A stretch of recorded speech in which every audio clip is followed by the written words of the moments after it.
In a bustling city in southern Nigeria, Pastor Emmanuel Kane was a name spoken with admiration and awe. The lead shepherd of Living Truth Ministries, he was known for his passionate sermons, fiery prayers, and charismatic presence. Every Sunday, hundreds gathered to hear him speak, some standing outside the packed hall just to catch a glimpse of the man they believed was God's messenger. But while the public saw a spiritual leader, few knew what happened behind the pulpit.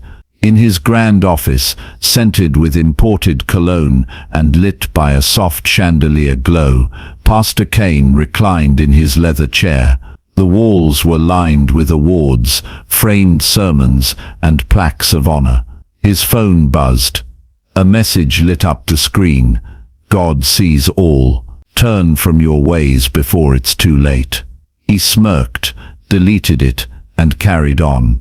Elsewhere in the city, Chioma Nwosu was trying to keep her world from crumbling. Her mother was gravely ill, the medical bills unending. Desperation had forced her to take a job as Pastor Kane's personal assistant. Many congratulated her on the divine opportunity, but for Chioma, it was survival. Chioma had her own secret. She was HIV positive, a reality she had kept to herself. Not even her closest friends knew. She feared the judgment, the pity, and the loss of any chance at a normal life. On her first day at the church, she wore a neat pink blouse and a navy skirt. Her hands trembled as she knocked on Pastor Kane's door. "Come in," came the deep voice. Chioma stepped in. "Good afternoon, sir," she greeted with a polite smile. Pastor Kane stood and offered his hand with a warm smile that didn't quite reach his eyes. "You must be Chioma Nwosu. I've heard great things about you." "Thank you, sir," she replied, her voice soft but steady. He gestured for her to sit. "This job will demand loyalty, sacrifice, and dedication to the work of God. Are you ready?" "I am, sir." "Good. We're a family here. We protect each other, trust each other.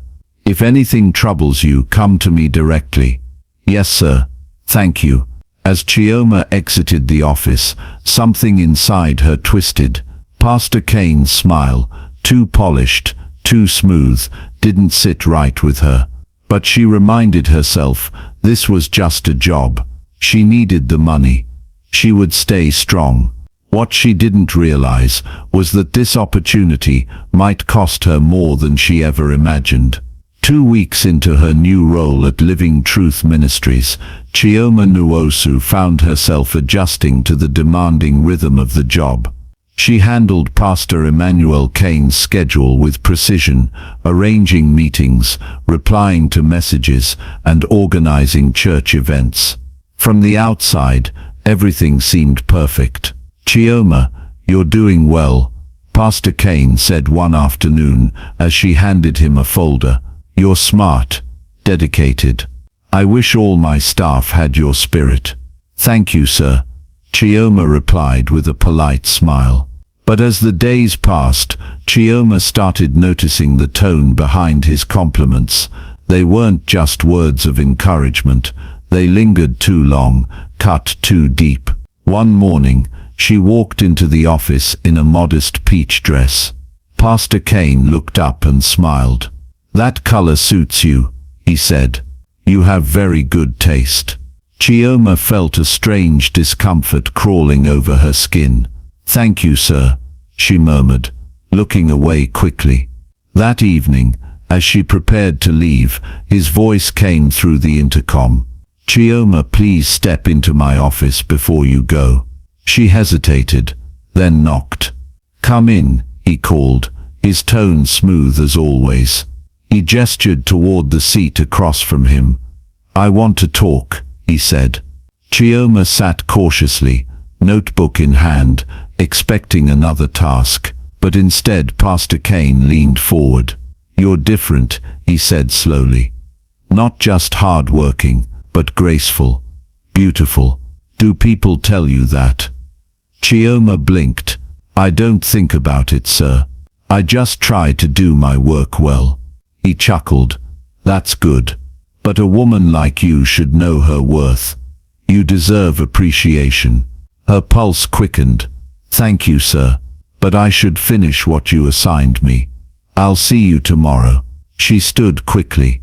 Wait, he said, his voice low. There are opportunities in life that come only once.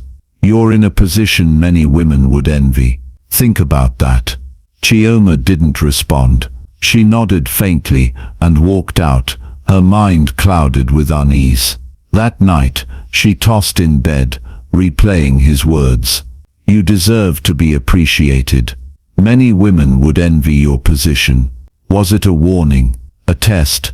She couldn't tell, but something inside her whispered, this isn't just about work anymore. She thought of her mother back in the village, growing weaker by the day. The hospital bills, the money she needed, and how badly she couldn't afford to lose this job. I'll just focus, she told herself. Ignore the rest. But deep down Chioma knew Pastor Kane's attention wasn't going away, and what was coming next might be worse than she imagined. Chioma sat quietly at her desk, organizing Pastor Kane's files and updating his weekly schedule. The hum of the church office filled the room, phones ringing, footsteps echoing, whispers of staff going about their day. It had been almost a month since she started working for Living Truth Ministries, and though everything looked normal on the outside, something dark was brewing underneath. The compliments had become more frequent, the lingering glances, the subtle power plays. One afternoon, just as she prepared to leave, the intercom buzzed. Chioma, please see me in my office. She stood slowly, a pit growing in her stomach. She knocked and walked in. Come in, Pastor Kane said, his voice unusually warm. He gestured to the chair across from him. Sit, we need to talk. Chioma sat down, notebook in hand, though she had a feeling she wouldn't be writing anything this time. You know you've been doing an exceptional job, Pastor Kane began, his tone almost fatherly.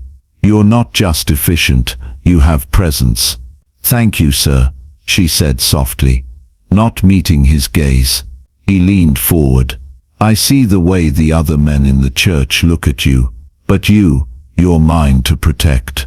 You understand that, don't you? Chioma froze. Sir, I don't quite understand what you mean. He chuckled. You're smart. I think you do. She stood up, quickly collecting herself. If there's nothing else, I'd like to return to my duties. But Pastor Kane's smile faded.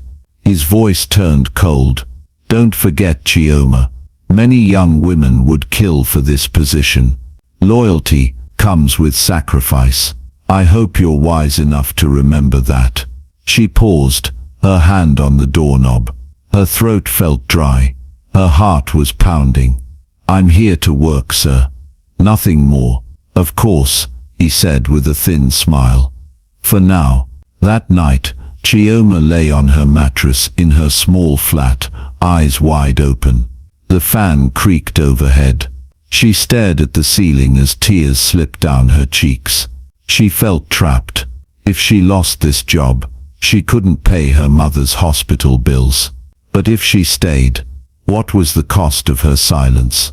She thought about recording the conversations, saving the messages, keeping evidence. Just in case. Her phone buzzed, a text from an unknown number. Don't trust the mask. Protect yourself. Chioma sat up, chills running through her. Someone else knew. But who? And why now? 1 week later, Chioma arrived at work like any other day. She had decided to stay quiet, stay focused, and avoid anything that would draw Pastor Kane's attention. But something felt off the moment she stepped into the church office. People weren't making eye contact. Whispers followed her through the hallway. When she reached her desk, she noticed a plain white envelope placed neatly on top. Her heart dropped before she even opened it. The letter read, "This is to inform you that your services are no longer required. Please return all church property immediately. Management." Her hands trembled. She blinked hard, reading the words again. Fired. No explanation. No warning. She marched straight to Pastor Kane's office, but his personal bodyguard stepped in her way. "He's busy," the guard said flatly, refusing to meet her eyes. Chioma stood frozen, her voice caught in her throat. Just tell him I need to talk to him. Please." "I said he's busy." She turned away, her eyes stinging. She picked up her small box of belongings and walked out of the church, head low, heart shattered. The sky was overcast. Rain threatened to fall at any moment. It matched how she felt, like a storm was coming, and she had no shelter. Back at home, Chioma sat on her small mattress, staring at the letter. No job, no income, and her mother's hospital needed payment by the end of the week. Her phone rang. It was the clinic. She didn't pick up. She couldn't bear to hear the words, "We can't continue treatment unless you pay." That night, hunger gnawed at her stomach as hopelessness wrapped around her like a cold blanket. She had always believed in hard work, in honesty, but what had it given her? Nothing. Her mind kept flashing back to that smirk on Pastor Kane's face, the power he wielded, the way he acted like he owned her. She clenched her fists. "I won't let this go," she whispered. "He did this to me." But what could she do? He was Pastor Emmanuel Kane, the man of God, the leader of thousands, and she was nobody. Just one girl with nothing left to lose. Weeks had passed since Chioma Nwosu was dismissed from her job at Living Truth Ministries. Her small apartment now echoed with silence and worry. Her mother's medical bills had piled up. Rent was overdue. The little money she had left was barely enough to buy food. Chioma sat on the floor of her room, legs folded, staring at the last crumpled note in her hand. Her stomach growled, but she ignored it. Hunger was becoming too familiar. Her phone vibrated. It was the hospital again. She turned it over and placed it face down. "I need help," she whispered, swallowing her pride. That morning, she wore her best dress, a long faded green gown, and made her way back to the church. As she stood in the church compound, she debated walking away, but desperation kept her rooted. She approached the reception desk. "I'd like to see Pastor Kane." The secretary looked confused, but before she could answer, the office door opened. Pastor Emmanuel Kane stepped out, adjusting his collar. His eyes landed on Chioma, and his brows lifted slightly. "Chioma," he said flatly, "what are you doing here?" She stood, forcing a polite smile. "Good afternoon, sir. Please, I need to speak with you. Just for a moment." He looked around, then gestured for her to follow him back into his office. Inside, he sat comfortably in his leather chair. "I didn't expect to see you again." "I'm sorry, sir," Chioma said, her voice cracking. "I must have done something wrong, but things are really hard. I need my job back. Please." Pastor Kane studied her for a long moment. Then he leaned back, his lips curling into a knowing smile. "You need it that badly?" "Yes, sir." He stood and walked toward her slowly, his voice lowering. "You once said you were loyal, but when I offered you something more, you walked away. Now you come back, ready to do anything." Chioma hesitated, every bone in her body screaming for her to walk away. But then she thought of her mother, of the hospital bed, of the helpless nights. "Yes, sir," she said quietly. "I'll do whatever is required." His eyes gleamed. "Good. Come back on Monday. And remember, Chioma, loyalty isn't just about showing up. It's about knowing your place." Chioma left the office, her chest heavy, her steps unsteady. She hated herself for coming back. But this time, she would not be naive. She had a plan. She would play along. But she would also record every message, every conversation. Because if he tried to destroy her again, she would make sure he didn't rise from the ashes. Not this time. It began with a phone call. One quiet evening, Chioma sat in her room, staring at her mother's prescription notes, wondering how long she could keep this up. Her phone buzzed. It was him. "Chioma," Pastor Kane said smoothly. "I need to see you tonight. Not at the office, somewhere more private." "Where, sir?"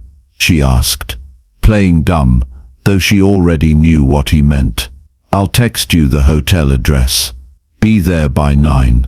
Don't be late." The call ended. Her chest tightened. She stared at her reflection in the mirror. "You're not doing this for him," she whispered. "You're doing this for survival, for evidence, for justice." That night, she arrived at the hotel, wearing a plain blouse and jeans. She knocked on the room door with trembling hands. Pastor Kane opened the door, dressed casually, a strange smirk on his face. "Come in," he said. Inside, the lights were dim. The air smelled of expensive cologne and secrets. He loosened his tie as he sat on the edge of the bed. "You look tense," he said, patting the space beside him. "Relax." "I'm fine, sir," Chioma said, standing stiffly. He moved closer, placing a hand on her knee. "You don't need to call me sir here.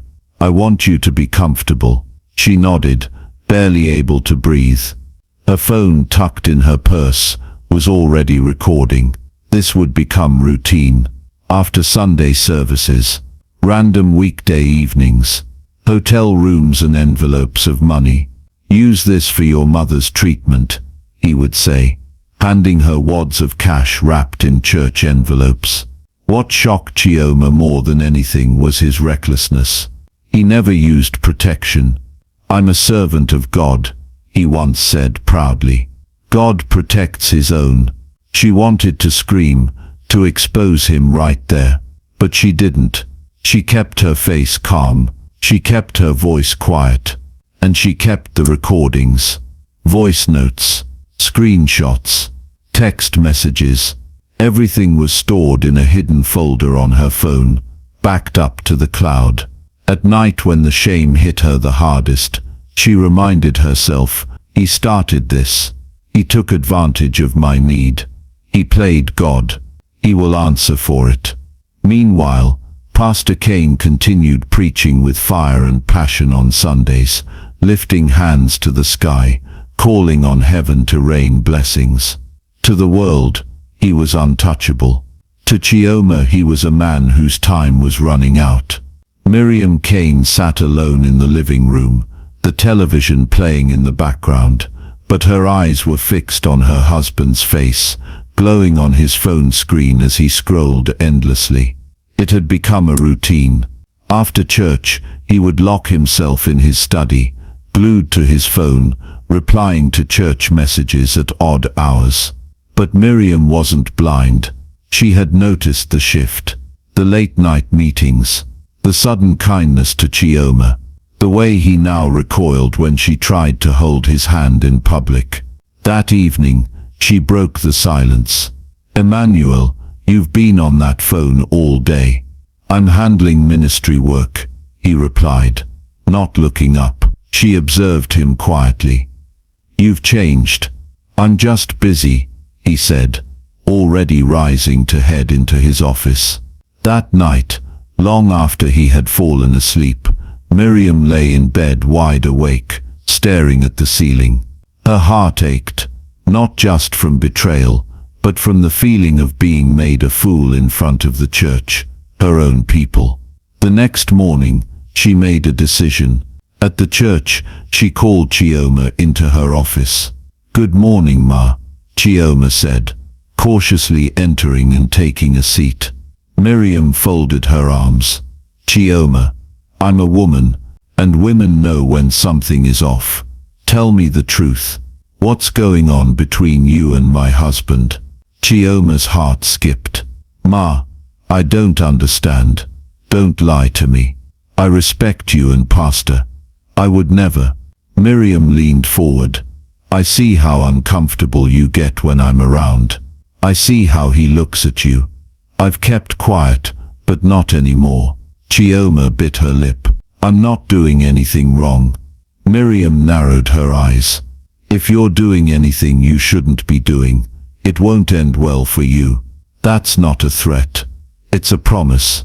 Chioma nodded, hiding her trembling hands. Yes, Ma. As she stepped out of the office, her knees weak, she knew things were closing in. Later that evening, Miriam called her oldest friend, Sister Joy. I need help, she confessed. Then get proof. Don't confront him without it. Joy advised. Hire someone. Find the truth. That night, Miriam sat in her car with the business card of a private investigator clenched in her hand. You think you're smart, Emmanuel, she thought, staring at the glowing lights of the church. Let's see how smart you really are when the truth comes knocking. And somewhere across town, Chioma sat on her bed, deleting messages, securing backups, unaware that she wasn't the only one gathering evidence. The storm was brewing, and the truth was on its way. 2 weeks later, Miriam Kane's phone rang. It was a number she had saved under a fake name. This is Madam Grace, the private investigator said. We have something. Miriam gripped the phone tighter. Go on. Your husband, Pastor Emmanuel Kane, was seen entering a hotel last night. He wasn't alone. Her stomach twisted. With who? The young lady from the church, Chioma Nwosu. Miriam closed her eyes. The confirmation was bitter but not unexpected. I have pictures. Very clear ones, he added. I'll send them to you now. Moments later, her phone buzzed again. Images of her husband, her so-called man of God, hand in hand with Chioma, walking into a hotel lobby, one after the other, his arm brushing her back, her eyes downcast. Rage and sadness mixed in Miriam's chest like fire and gasoline. But she didn't cry. Not yet. Instead, she waited. She wanted the perfect moment, the one where truth couldn't be ignored or denied. It was a bright Sunday morning. The church was packed. Pastor Kane stood at the altar, preaching about purity, about discipline, about loyalty to God. Chioma stood in the back corner, avoiding his gaze. After the service, a special meeting with the elders was scheduled, supposedly to discuss ministry expansion. Pastor Kane sat at the head of the long mahogany table, flanked by the elders. He looked pale, weak. His voice was raspy from lack of sleep. Chioma stood silently in the background, summoned only to take notes. Then, the door burst open. Miriam Kane walked in, head held high, her heels clicking sharply on the tiled floor. In her hands, a thick brown envelope. Excuse me, elders, she said. I have something important to share. Gasps filled the room. Pastor Kane stood up. Miriam, what are you doing? She ignored him and handed the envelope to the head elder. These are pictures of my husband with one of the staff, Chioma Nwosu. Chioma froze. The elder pulled out the photos, and murmurs turned into shouts. Pastor Emmanuel, what is this? One elder demanded. It's not what it looks like, Pastor Kane said, panic rising. These are fake. They've been edited. Miriam scoffed. Edited? Shall I call the investigator to testify? The room exploded in argument, some elders furious, others in disbelief. Chioma tried to speak, but Miriam turned to her, eyes blazing. Don't say a word. You knew he was married. You knew. I didn't want. You wanted something. Miriam snapped. You got it. Now face it. Pastor Kane's voice cracked as he tried to defend himself, but the damage was done. The photos said it all. The head elder finally slammed the table. This matter must be addressed publicly. The congregation deserves to know. Chioma's legs were shaking. Her world had just shattered. In the same moment, Pastor Kane's had begun to collapse. But deep down she knew. This was only the beginning. It had been 3 days since the elders' meeting exploded into chaos. Chioma hadn't left her apartment. Her name was already circulating on social media. WhatsApp groups, church rumor mills. Every click of her phone brought another whisper, another version of the story she never wanted to tell. And then came the knock. Firm, repetitive, urgent. She opened the door slowly. 2 uniformed police officers stood outside. Miss Chioma Noosu. Yes, you are under arrest for knowingly transmitting HIV to Pastor Emmanuel Kane. The words hit like a slap. What? She whispered, stunned. The officer stepped forward. You're accused of endangering his life by hiding your medical status. No, that's not true. He knew. He never even asked for protection. You can explain at the station, the officer said, pulling out handcuffs. Please, just let me grab my slippers, she begged, her voice shaking. People had already started gathering. Neighbors peeked from windows. Someone pulled out a phone to record. Whispers filled the air like fire on dry leaves. Is that the girl from that church scandal? She infected the pastor. They said she's dangerous. The shame cut deeper than the cuffs. At the police station, Chioma sat across from a senior officer. His expression was cold but curious. Miss Noosu, he began. You admit there was a relationship? Her voice cracked. Yes, but I didn't force him. He knew. I told him. Once. He didn't care. He said he was covered by God. You didn't get it in writing. You didn't record that. Chioma paused. Then slowly she nodded. I did. I recorded everything. The officer's eyebrows rose. You have recordings? Yes. And messages. I backed them up. I knew something like this would happen. You'll need to provide those. I will. The officer stood. Until then you'll remain in custody. As they led her to the holding cell, she clutched her phone tightly. This wasn't just about scandal anymore. This was war. But she had the truth on her side, and evidence in her hands. And no matter how loud Pastor Kane's lies became, she was ready to speak louder. The courtroom was packed. The media had picked up the scandal.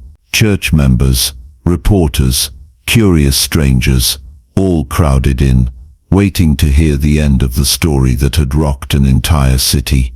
Chioma Noosu sat quietly at the defendant's table. Her hands trembled, but her eyes stayed steady. Barrister Okechukwu, her lawyer, leaned in. Stay calm. We have the evidence. Just breathe. Across the room, Pastor Emmanuel Kane sat pale and thin, his once powerful frame sunken with stress. His wife Miriam sat in the gallery, her arms crossed tightly, lips pressed in stone. The judge banged the gavel. We will now begin. Pastor Kane's lawyer went first. This is not a case of mere workplace drama. This is a case of intentional harm, he said, gesturing toward Chioma. My client was misled, used and infected by someone who withheld crucial health information. Chioma sat stiffly, as all eyes turned to her. Then it was Barrister Okechukwu's turn. My client is not the abuser. She is the abused. She was blackmailed, manipulated, and forced into a relationship with a man who used God as a cover. He held up a USB drive. These are voice recordings. Here's one message. Don't forget who gave you this job. If you want to keep it, you know what to do. Gasps echoed across the room. The judge listened. Then the private investigator took the stand, confirming the meetings, the hotels, and the pattern of behavior. One by one, more women came forward. One said he promised her a scholarship. Another said he used prayer as an excuse to touch her. Each story was a brick in the wall of truth. Chioma sat frozen, tears in her eyes, as other women told their pain. She wasn't alone. Not anymore. Finally, Pastor Cain was called to testify. "I was weak," he stammered, "but I didn't hurt anyone intentionally." "Did you know her status before your relationship began?" the judge asked. Pastor Cain paused, then nodded. "Yes." The courtroom fell silent, and that was it. The judge's voice echoed with finality. "After reviewing the evidence, the court finds Chioma Nwosu not guilty of the charges. It is evident that Pastor Emmanuel Cain abused his position, and that the accusations against the defendant were retaliatory." Relief swept over Chioma like a wave. She exhaled, tears flowing freely now, not from fear but release. But it didn't end there. The judge continued. "An inquiry will be opened into Pastor Emmanuel Cain's conduct. The ministry board is urged to take disciplinary action immediately." Pastor Cain lowered his head, broken. His wife walked out without looking back. As Chioma stepped out of the courtroom, people murmured, "She was telling the truth. God doesn't sleep." He wore the robe, but his heart was filthy. She looked up at the sky, her heart still heavy, but her spirit finally free. The battle was over, but her journey had just begun. Chioma relocated to a new city, with help from a women's advocacy group. She began rebuilding her life, working with organizations to help young girls recognize abuse and speak out. She would never forget what happened, but now she had a voice, and she wasn't afraid to use it.